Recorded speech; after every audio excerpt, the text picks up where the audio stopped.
Not long ago, popular YouTube villain Logan Paul sued journalist YouTuber Coffeezilla for defamation. And a big question has come up as a result of this lawsuit. Is Logan Paul doing this just to punish Coffeezilla and to try to essentially shut him up from exposing him? If you've been following along so far, you probably are going to respond to that question with something like, duh, of course. But when I pose that question, I'm really focusing on some very specific legal issues and lawsuit strategies and other things from my experience in civil litigation to look at the whole situation. If you don't know anything about this case at all, I put out a video explaining it after Logan Paul filed his complaint to start the defamation lawsuit, and that video is linked in the description below. But otherwise, I wanted to get this update out there, even though it's probably a little bit late to the conversation. You see, Coffeezilla eventually responded to Logan Paul's lawsuit, both in the legal filings and in a video out on YouTube. And I got some requests from people asking me to talk about Coffeezilla's responses and some of the specific things that he talked about, and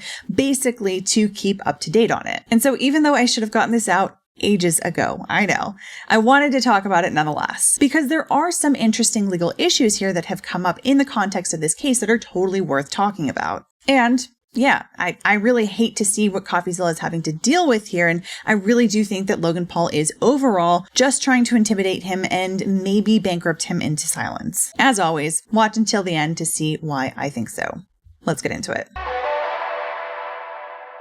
So we're looking from essentially a lawyer's standpoint at this question of whether Logan Paul is suing for reasons that might have some merit or whether he's just trying to punish Coffeezilla. And to do that in this particular video, I wanted to look at several different things that are going on here. There's the timing of the lawsuit. Then there is the statements that Logan Paul has made that I think cut against his own case against Coffeezilla, and there's the detail about where Logan Paul chose to file the case, in federal court as opposed to state court. So one of the things that was most interesting coming out of Coffeezilla's video responding to the lawsuit was about the timing of the lawsuit. Coffeezilla said that not even 24 hours after he had reached out to Logan Paul about another investigation he was doing into one of Logan's projects, this is Liquid Marketplace, he got slammed with the lawsuit. And this was after Coffeezilla had featured Logan Paul in a teaser trailer about his latest investigation just 6 days before, apparently.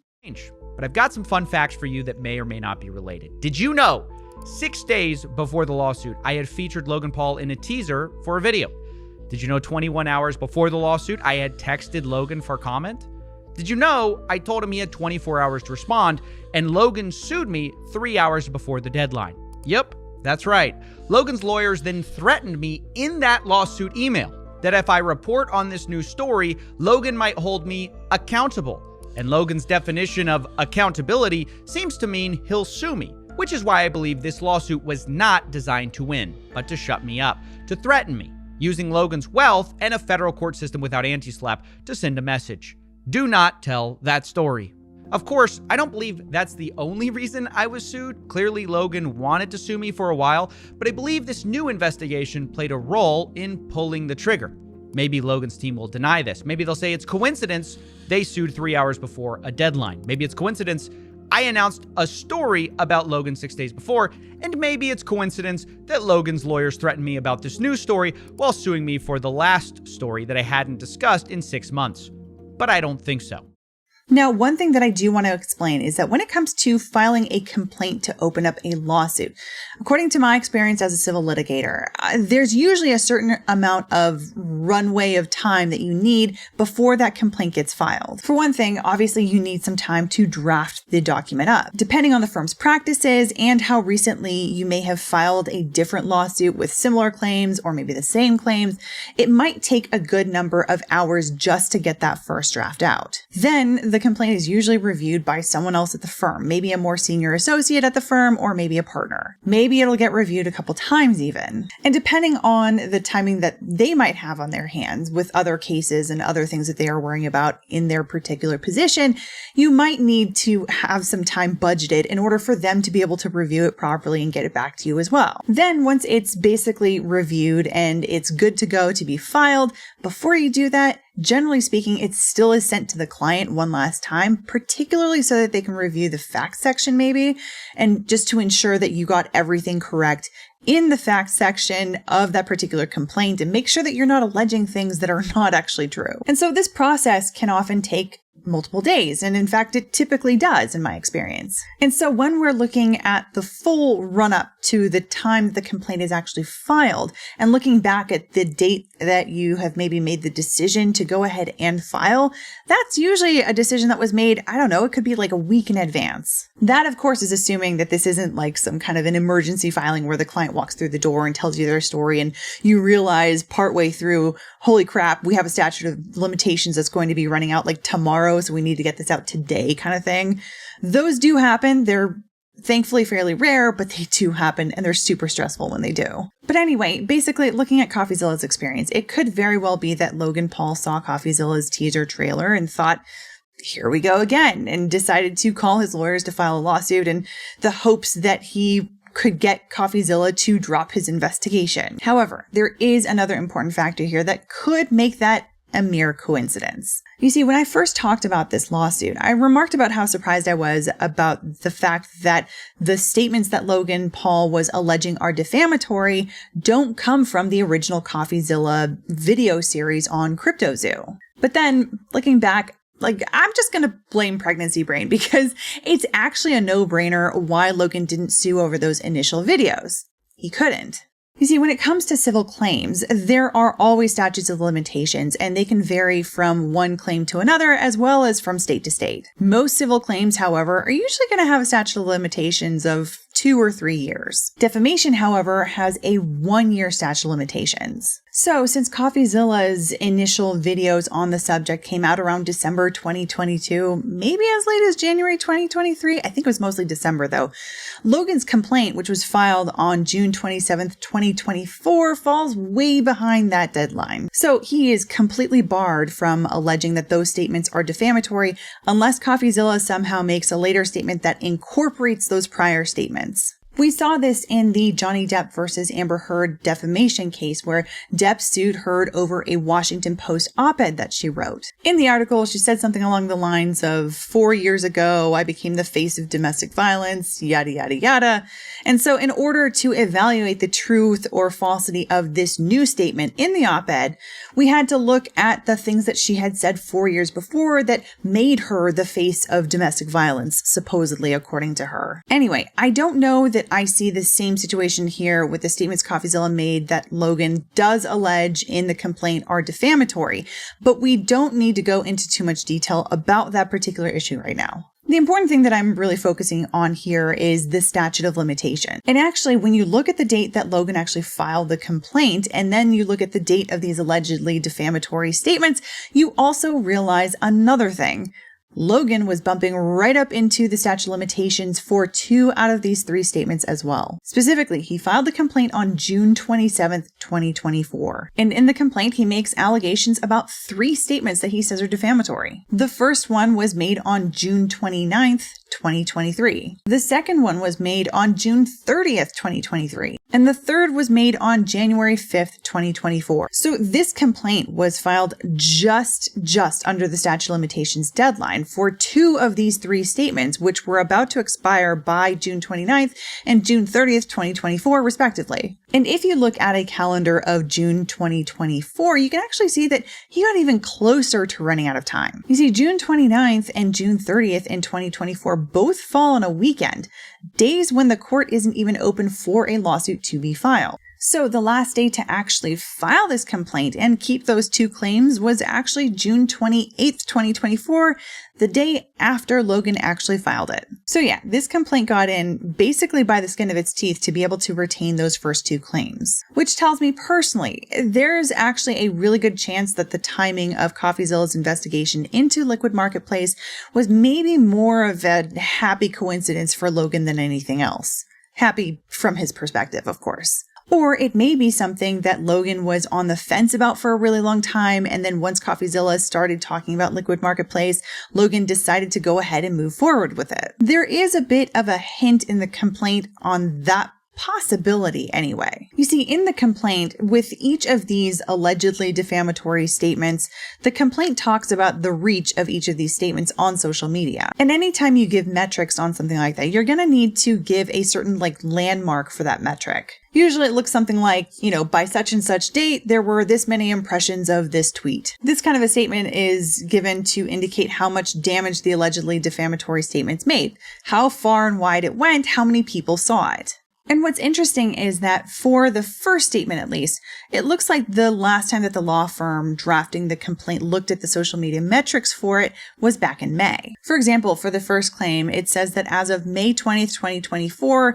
the statement basically has been viewed 6.5 million times. Now, when you're writing these kinds of things, you generally want to show as much damage as possible to show you have a strong argument. So you're going to want to use the latest date possible because over time, obviously, it has gathered even more views. So the fact that this was filed in June 2024, but this claim talking about the alleged damage of the tweet is a metric taken back in May 2024, this indicates to me that May was really the last time that they looked at this. And it's an indication that they were looking at these numbers all the way back in May. Oddly enough, for the second claim, the metric for the harm on this claim was taken on June 25th, 2024, just a couple days before they filed the complaint. Here it says, as of June 25th, 2024, the YouTube video has been viewed 5,899,880 times. Now, it could be that they had previously looked at these numbers back in May for this particular statement as well, and that just before filing the complaint, they decided to look back one last time and update that number. After all, on the same date, they took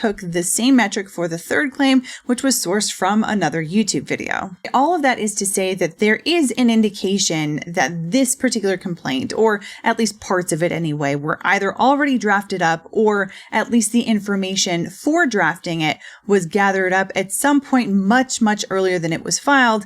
And it could be that Logan sat on it before ultimately deciding to move forward with the litigation. And it could be the fact that the statute of limitations was about to expire, or it could be Coffeezilla's teaser trailer and text to Logan that ultimately pushed Logan to file it. Either one seems likely enough to me. And it could very well be a two birds with one stone kind of situation too. Okay, so now we get on to something that people have brought up a lot in connection with this lawsuit, and that is anti-SLAPP and the fact that Logan Paul filed in federal court as opposed to state court. Specifically, Coffeezilla has said that he thinks that Logan Paul filed this lawsuit in federal court as opposed to state court, at least in part to prevent Coffeezilla from being able to file what's called an anti-SLAPP motion, to try to get this case dismissed on that basis. Now, I'll get into anti-SLAPP more in a minute, but if you're totally unfamiliar with what it is, for now, let me just say that that's basically where the defendant in the lawsuit says, this lawsuit has no other purpose other than to prevent me from being able to use my First Amendment right to free speech. And so this is an improper weaponization of the civil courts, and if this lawsuit is allowed to move forward, it's going to cause me so much harm to have to defend myself just to be able to defend one of my inalienable rights under the U.S. Constitution. And so under anti-SLAPP laws, where they do exist, and most states, if not all of them, have them, courts can dismiss a case that involves some kind of speech, like a defamation case, on that basis. Now, in terms of whether Logan filed in federal court to prevent Coffeezilla from being able to use this argument, it could be, but it might not be.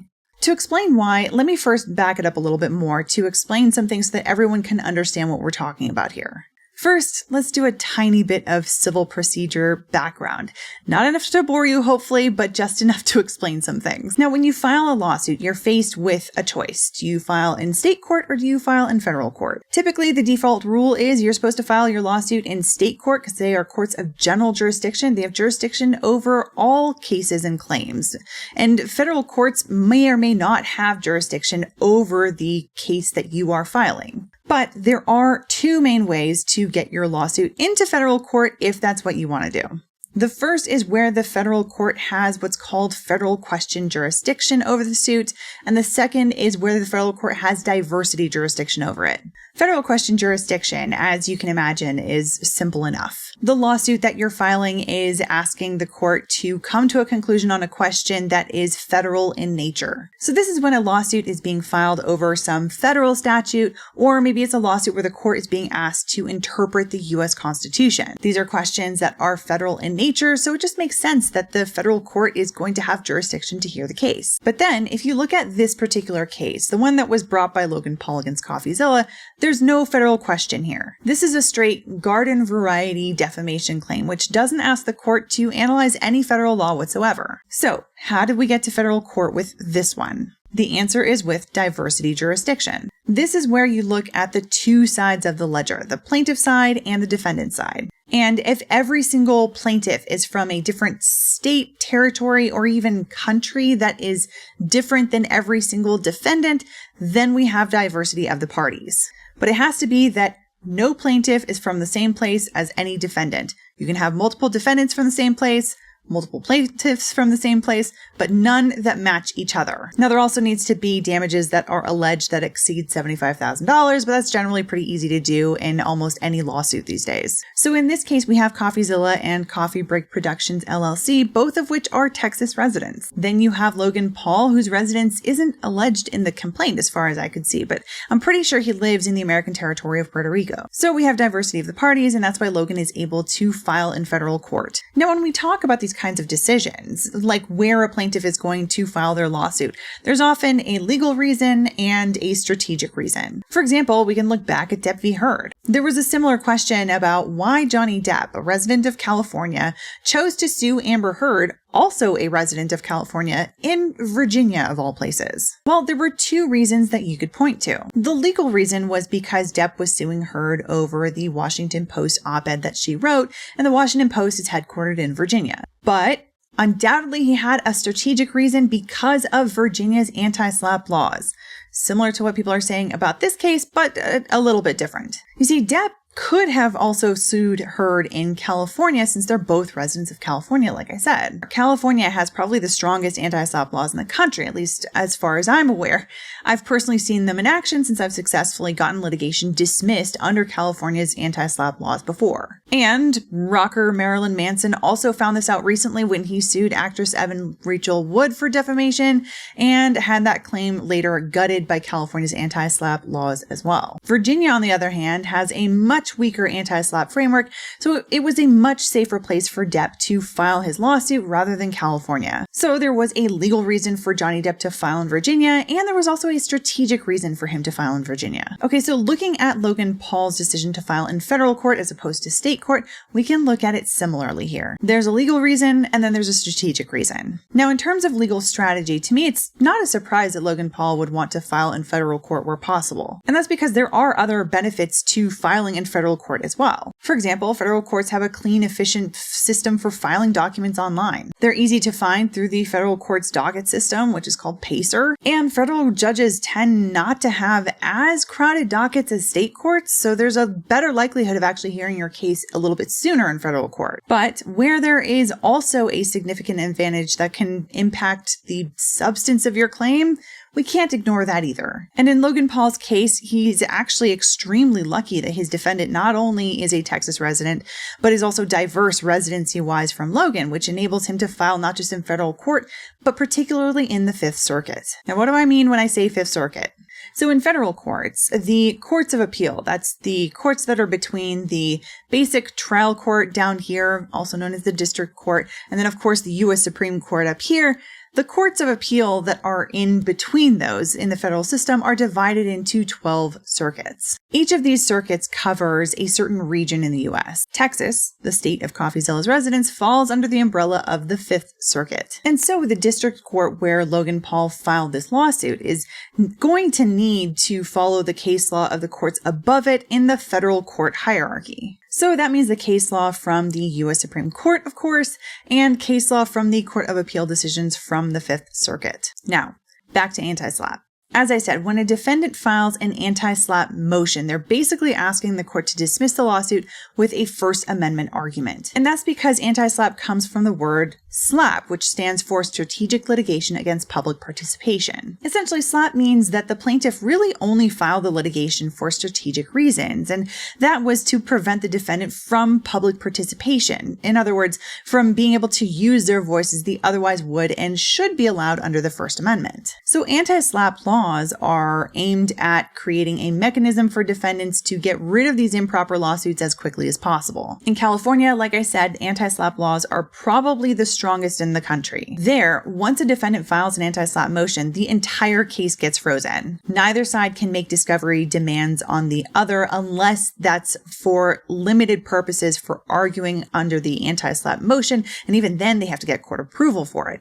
And no other decisions can be made on the case until the court makes a decision on the anti-SLAPP motion. The reason for this is to protect the defendant from having to spend tons of unnecessary expenses for essentially what is frivolous litigation. And when one side loses an anti-SLAPP motion in California, that side can immediately appeal to the California Court of Appeal, and the case stays frozen until the Court of Appeal makes their decision on the appeal. So this can be a really powerful tool for defendants to make a case that's involving speech go away and with minimal harm to their wallet. And I will say that in this case, Texas's anti-SLAPP laws are maybe middle strength if we want to compare them to other states. To me anyway, they don't appear to be as strong as California's, but they don't appear to be as weak as Virginia's. But it really doesn't matter for this particular case, because what I learned is that for Coffeezilla's purposes, he actually can't use the Texas anti-SLAPP statute anyway. Now, why is that?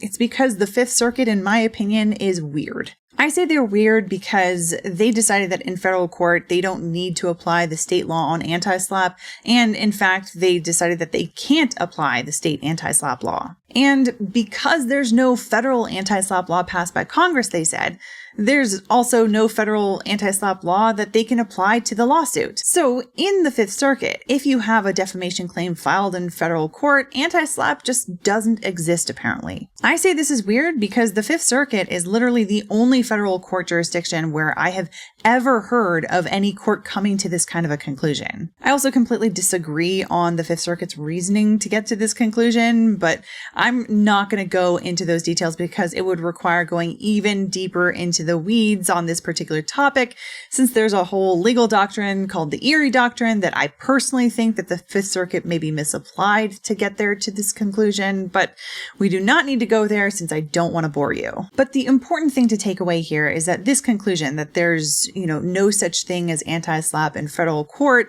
is something that apparently does exist in the Fifth Circuit, but it's only for cases that come up through the Fifth Circuit, at least at this moment in time anyway. So with all of that said, did Logan Paul file in federal court just to prevent Coffeezilla from being able to file an anti-SLAPP motion and get this whole case dismissed on that basis? Maybe. There's a part of me that thinks that that is more of a happy accident.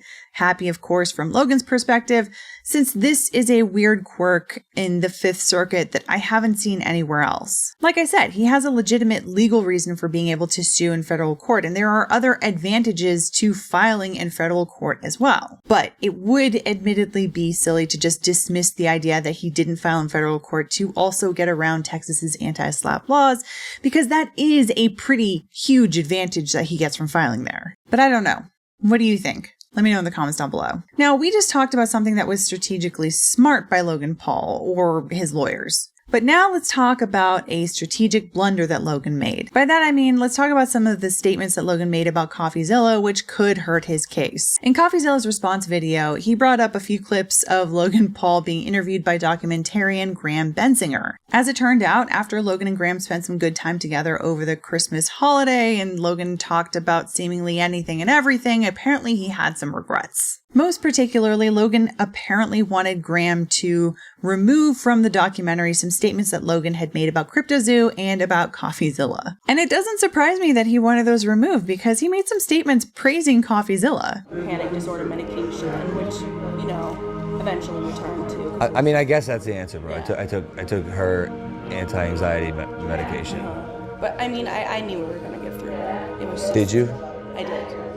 Yeah, it's a matter of, I just needed you to sleep.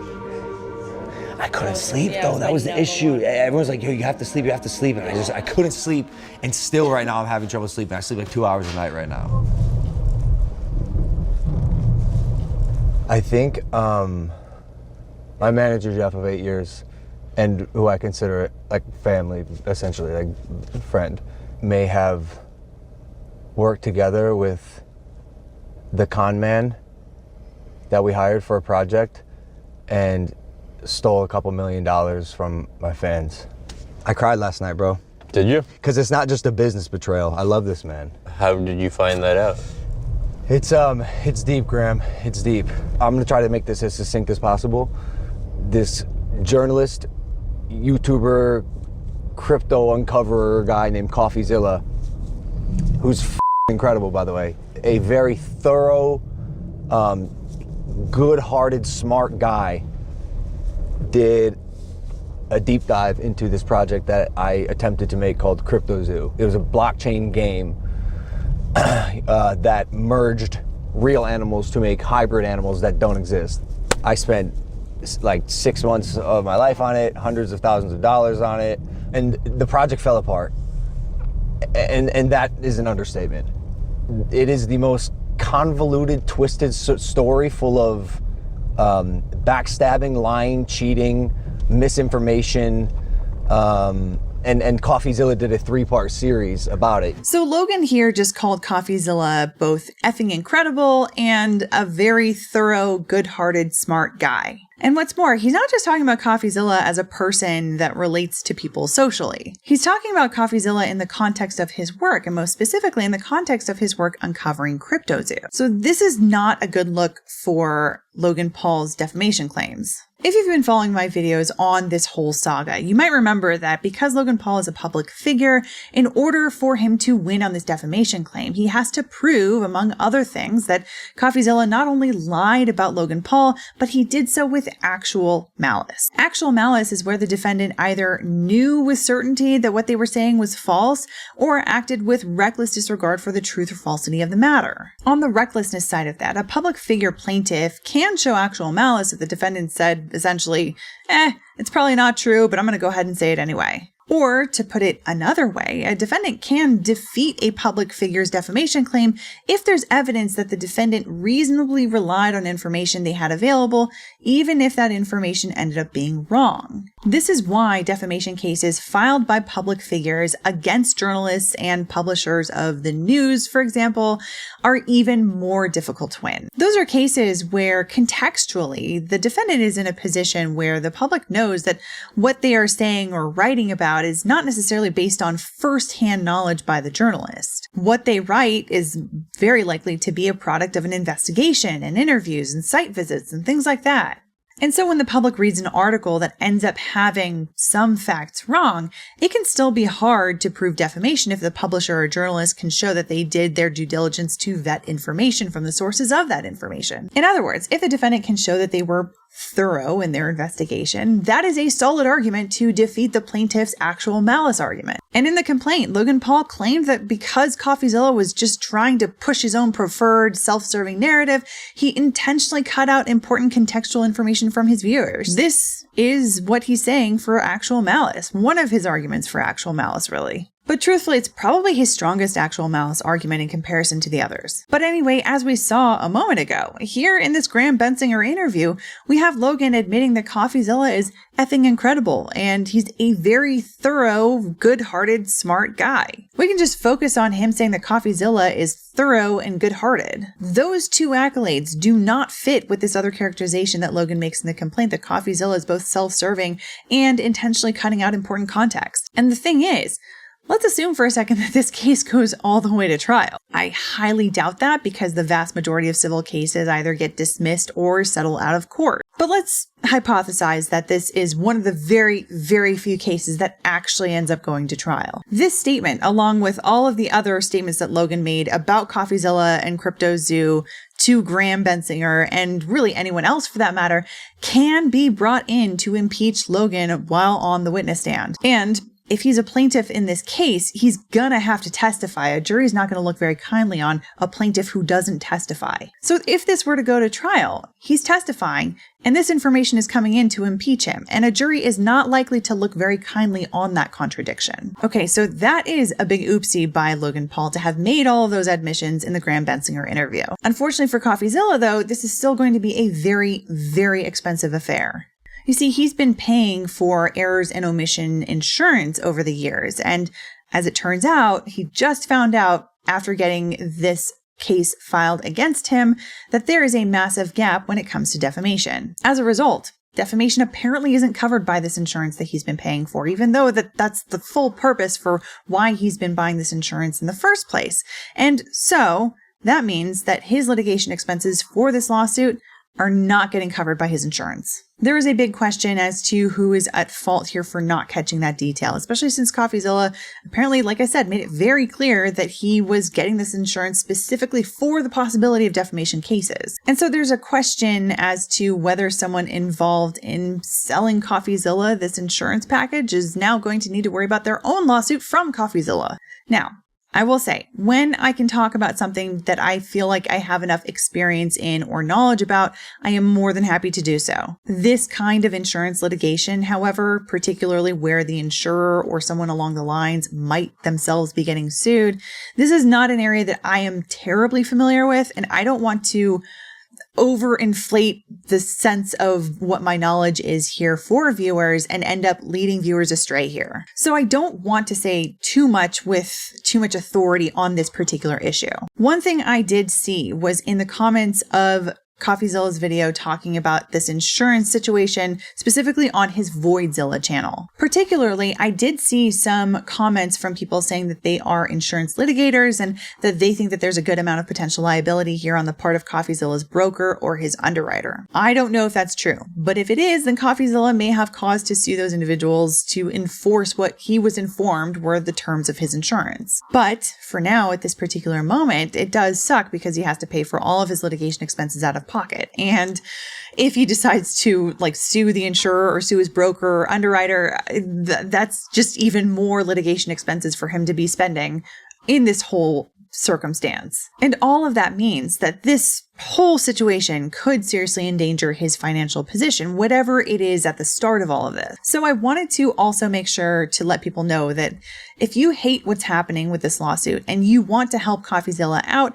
I'm linking in the description to his Patreon and his merch store, which he has said will be very, very helpful to his cause. From my experience litigating cases, I think he's going to need all the support he can get. And as far as I can tell, this is still a BS lawsuit anyway, and one that Logan Paul absolutely should lose. And in my opinion, Coffeezilla shouldn't have to end up completely broke just to defend himself against a BS lawsuit like this. But those are my thoughts. What do you think? Do you think Logan is truly suing just to punish Coffeezilla for continuing to investigate Liquid Marketplace?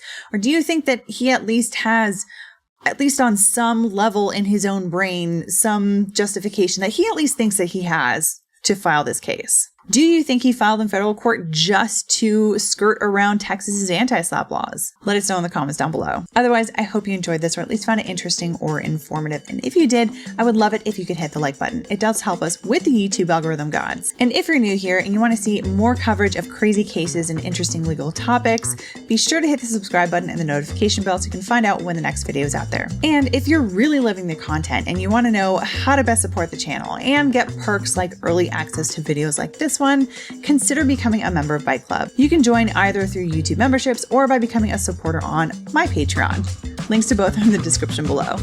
Otherwise, see you in the next one.